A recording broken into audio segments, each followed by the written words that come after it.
Alrighty, let's go ahead and get started. All right, so my name is Megan DeBloy, and today I will be talking to you about the global impact of vulnerabilities through Censys Data. So my obligatory slide about me real quick.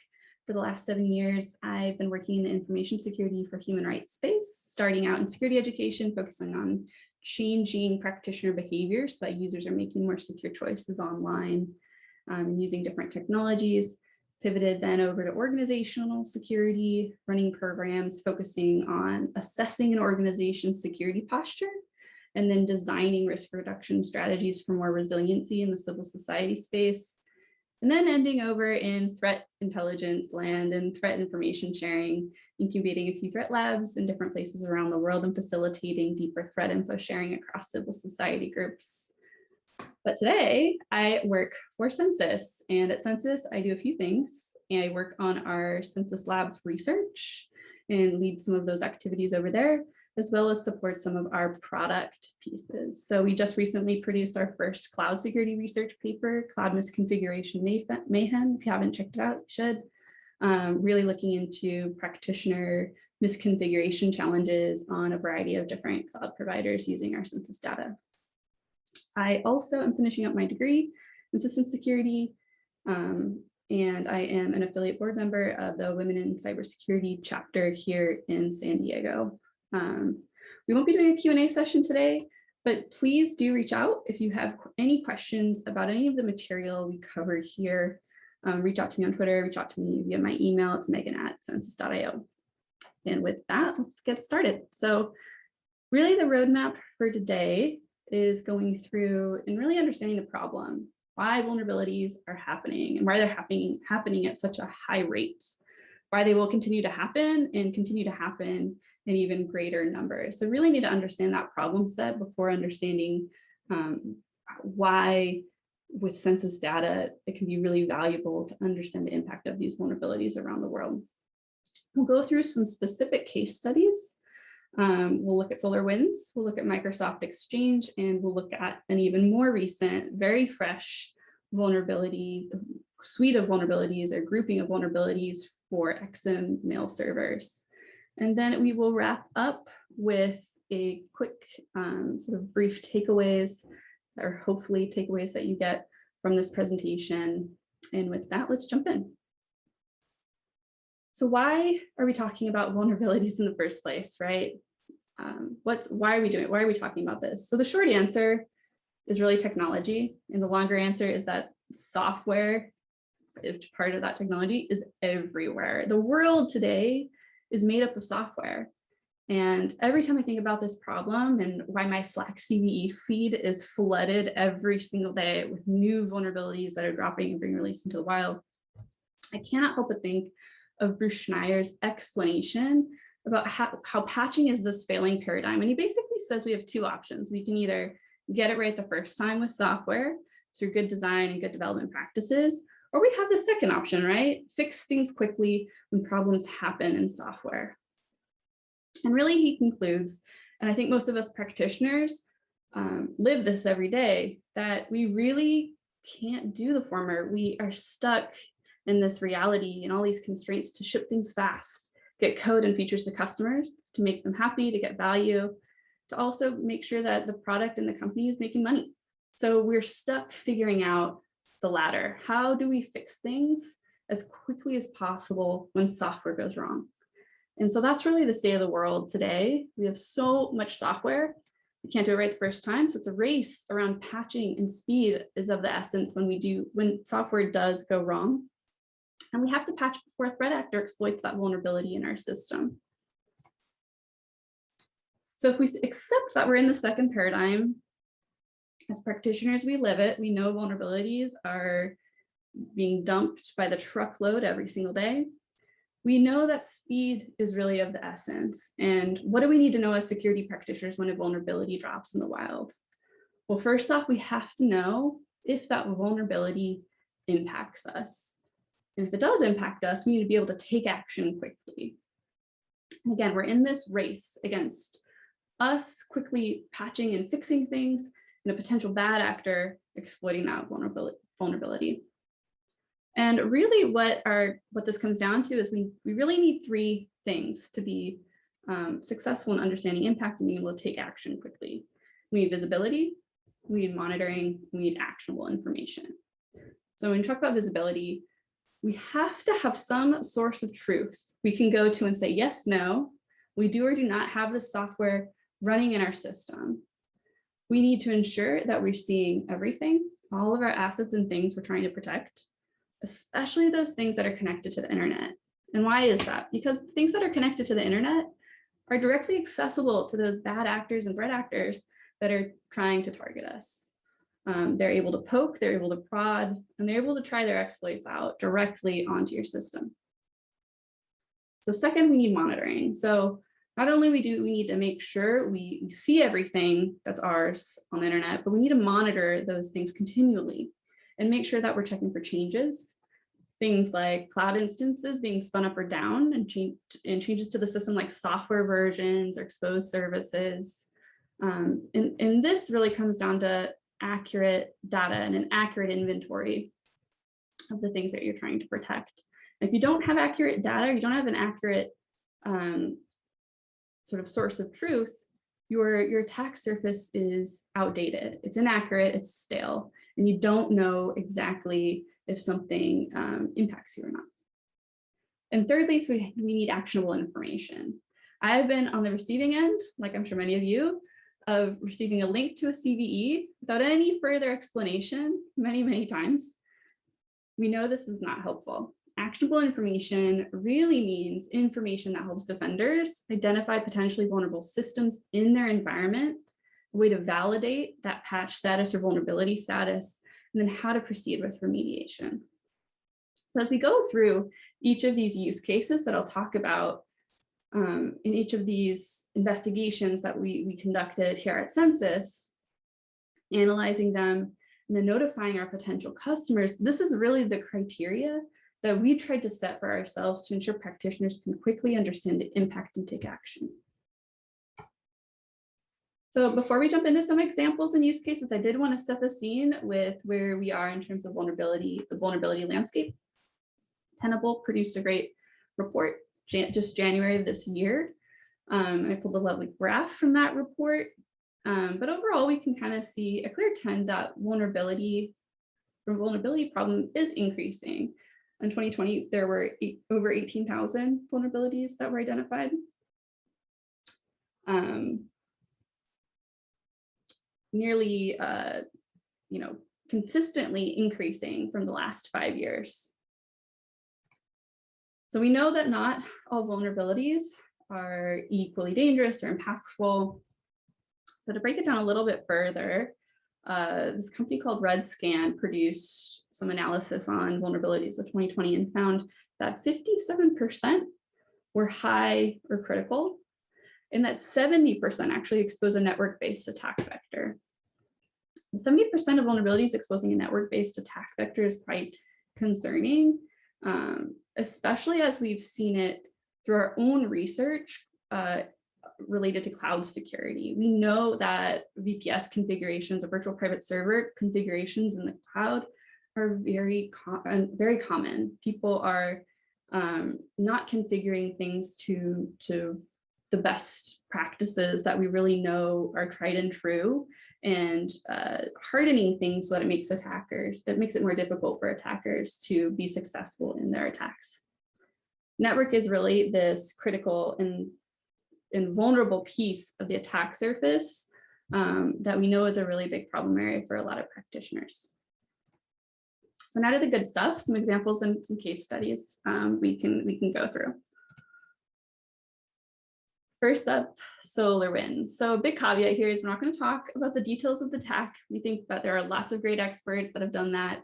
We'll continue to do that. We're simply trying to understand through our research the impact that SolarWinds Orion vulnerability had around the globe. We really want to understand the scale, and we really want to understand to the best of our ability who was impacted by this. So quick recap of SolarWinds.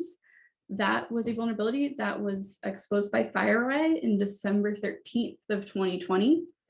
They published a detailed account of the compromise and the impacted customers. Basically, it was a sophisticated supply chain attack where malicious code was injected into a legitimate DLL owned and operated by SolarWinds. And then that DLL was pushed out to legitimate updates to all their customers. So that code was masquerading, that malicious code was masquerading inside a legitimate looking package that was then updated throughout all the customers that SolarWinds had in the affected version. So after that, many things happened. There was congressional hearings, but in particular, CISA issued some emergency directives and some emergency guidance on how to deal with this particular vulnerability. So back in December, when the vulnerability became public, we at Censys decided to track what we could see and observe things online and over time to see if things would change. So our approach to this was we found a proprietary port used by SolarWinds Orion. We added that into our docket of ports we scan in our Censys Data. It's the data that powers all of our products at Censys, from ASM to our Censys Search product. And really what we did is we began tracking the number of hosts that had this port exposed to the internet and tracking that over time. And it's a unique port to SolarWinds Orion. So first off, SolarWinds Orion hosts should not be internet facing. So it's quite concerning, but not necessarily surprising to see this many results across the internet. However, we see an interesting trend here over time, right? So it's pretty steady decrease from mid-December to the end of the year.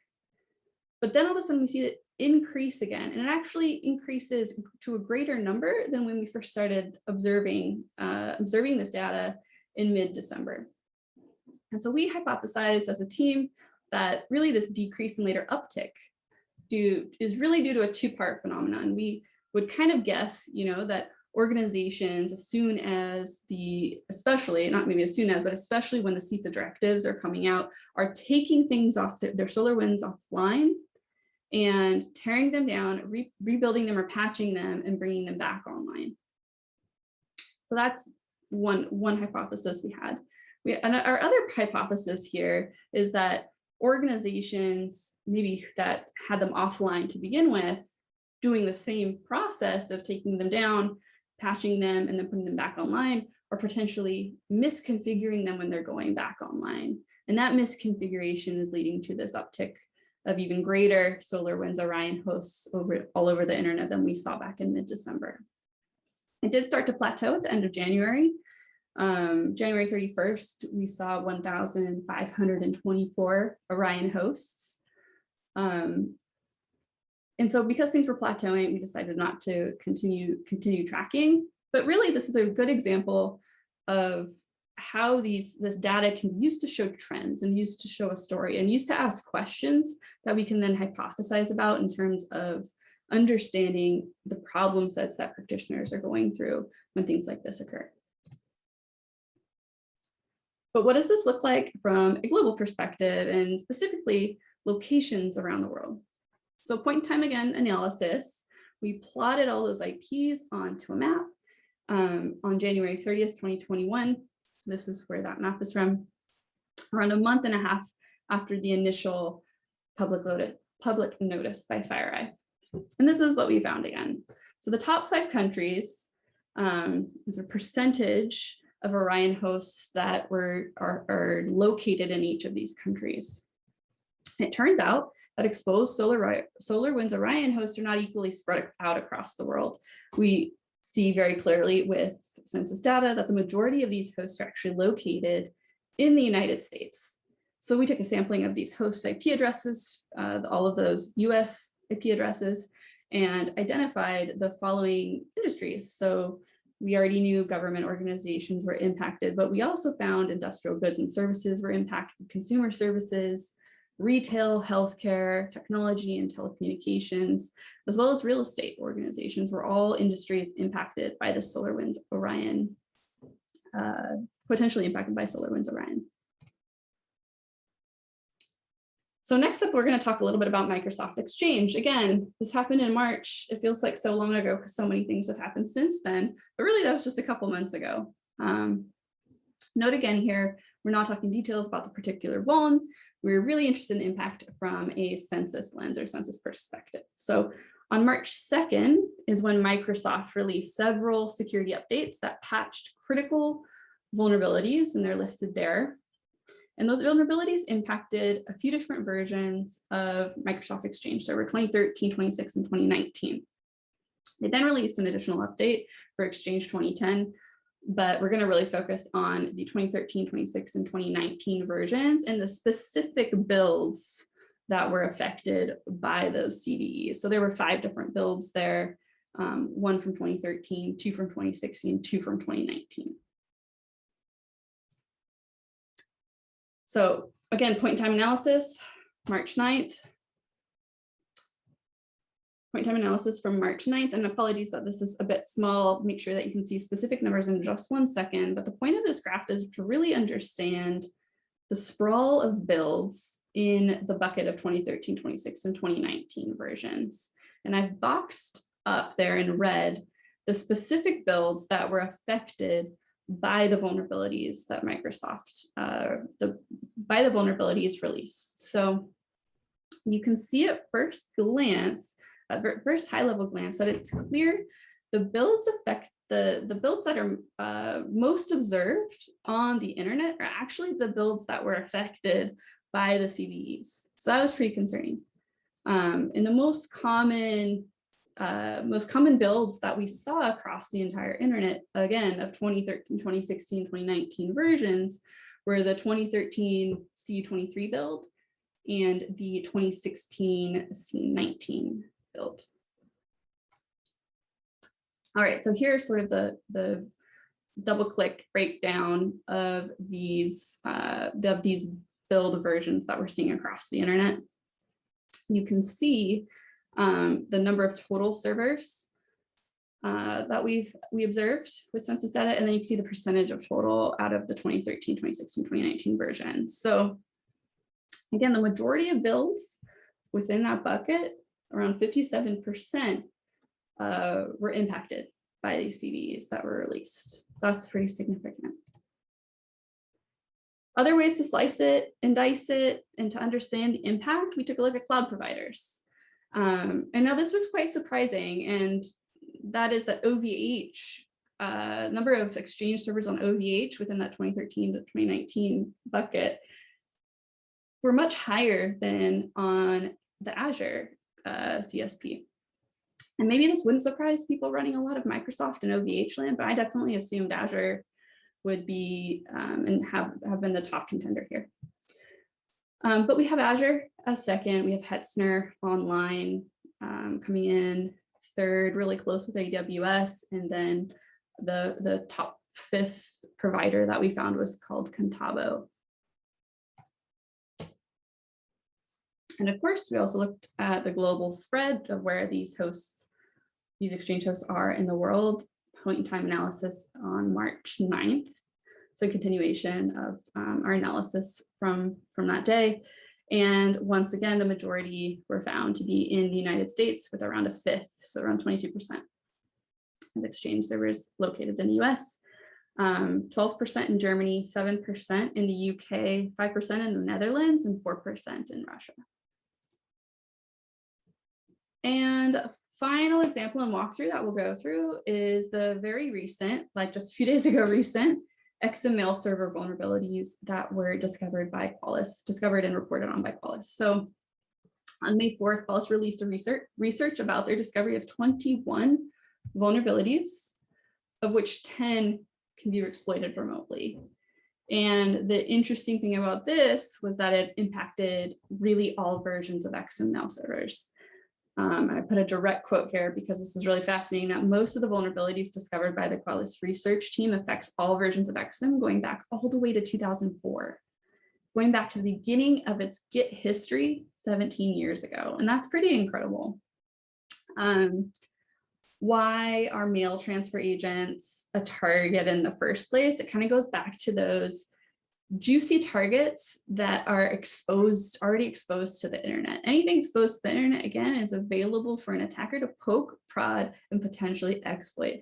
And so these things are highly vulnerable, and Exim in particular has a past. So there's known past exploitation in the wild of Exim CVEs. There's a particular CVE in 2019 that the NSA said was used by Russian military hackers to exploit that particular critical flaw.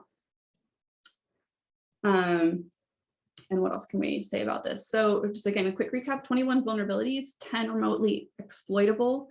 And with Censys Data, we observed over 2 million Exim servers on the internet on May 4th. Just a reminder, the report came out on May 4th. So we found 2 million Exim servers the day the vulnerabilities were disclosed to the public. The patch was released on May 7th, and CISA also published information about that particular patch. So what did we find even more recently? So I went ahead and ran our numbers again via our Censys search beta to see what we could see and see if there was been any changes in numbers since that May 4th date. So I ran this May 12th, and the results were over 2.1 million Exim servers online as of May 12th, which is quite interesting. And it's, again, indicative of being a super impactful grouping of vulnerabilities, given it impacts all versions of Exim. And to kind of go back to Bruce Schneier again, he kind of talks about this industry rule of thumb around patching, that a quarter patch the day of, a quarter tend to patch in a month, a quarter tend to patch within a year, and then a quarter never do. So if we go by these estimates, we're still within a 2-week time frame of the patch release. That patch release was May 7th. So there's a high likelihood that potentially only a quarter of these servers are even patched. So that would mean over 1.5 million could still be potentially vulnerable on the internet today. That's pretty scary. And so I did want to include a little bit of what can you do and how can Censys search in particular help you here. So what teams would really want to do is to find if those potentially vulnerable things are in their attack surface, verify their patch state, and push them into remediation queue if necessary. And so I want to flip to how you would search for this quickly, because this has been really, really impactful in our own sort of rapid response program here at Censys, trying to understand the global impact, understand how it impacts our customers, and then make sure they get notified and can help them remediate by showing them potentially vulnerable things within their attack surface. And that's really the CPE formatting and the CPE lookup. And with Censys Search 2.0 beta, you can actually search and query by CPE. And CPE stands for Common Platform Enumeration. All it is a structured naming scheme for IT systems, software, and packages. The NVD, the National Vulnerability Database, by NIST, includes these formats in a lot of their CVEs, and it can be really useful if they exist in a fingerprints, good quality, to quickly find potentially vulnerable things when a CVE drops.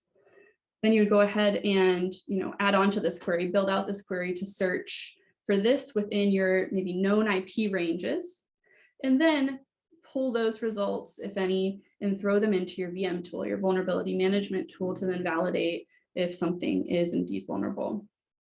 And again, we're living in this place in the state of the world where speed is really, really important. And so this makes it very easy and quick to pull potentially vulnerable and known things in your attack surface and get them into your vulnerability management product to ensure that you won't be leaving something that shouldn't be exposed to the internet exposed. So those are our 3 case studies. Some key takeaways or takeaways that I hope you get from this particular session. The first is really about reducing your attack surface. So when vulnerabilities drop, the less things you have on the internet that are potentially impacted, the less risk you're faced with and less complexity you have to deal with. That's just sort of complexity is known to be the enemy of security. We need to ensure that we have systems that we understand we understand when things go wrong, how to potentially remediate them. And by having less things, it just simplifies what's in your system and what is your attack surface and things that you're trying to protect. The second takeaway is know your attack surface and know it like an attacker. So you cannot protect what you can't see. And visibility of the things that are yours on the internet, and especially those things that are connected to the internet, are incredibly important to a good security program. Again, because attackers can poke, prod, and try to use their exploits against anything that's touching the internet. And so you need to really ensure that those things are protected in the right way, configured properly, updated, patched when things go wrong. And another critical piece of this is finding any assets that might be outside of the sanctioned IT environment. And that's really challenging. And Censys is really trying to tackle this particular problem with our Censys Attack Surface Management platform, so that you not just have an accurate and source of truth inventory of the things you know, but you're also actively searching for the things that may be outside of that sanctioned IT environment. And finally, so attack surface management should really be part of your vuln management program. And this is really manifested again in the speed and accuracy at which you can remediate potential vulnerabilities. When vulnerabilities drop, you need to know the impact. And if you are impacted, you need to take action, and you need to do all of that very quickly. As we know, it's a race. It's a race against a bad actor trying to exploit something on your system. So finding things quickly, and then throwing them into your vulnerability management tool to validate whether or not that thing is actually vulnerable, and then pushing it into a queue to remediate faster, and validating those type of things with high confidence is really critical. And I guess that's all I have. So that's all I have for today. If you have any questions, please do reach out. This is a really interesting topic. I'm still learning a lot about this, so I'd really appreciate any feedback or anyone interested in talking further about how we can solve this really tough problem on the internet today. If you're interested in sales, you can contact hello@censys.io. They will help triage you and direct you to our different products, whether you're looking for something like Censys Search and something that's more data product oriented, or whether you're looking for an attack surface management platform that can kind of automate that discovery of both known and unknown assets, as well as inventory a lot of your assets, whether you're in a cloud environment, whether you're in a hybrid environment, or really on-prem. So with that, thank you. And I look forward to doing more of these in the future. Thanks.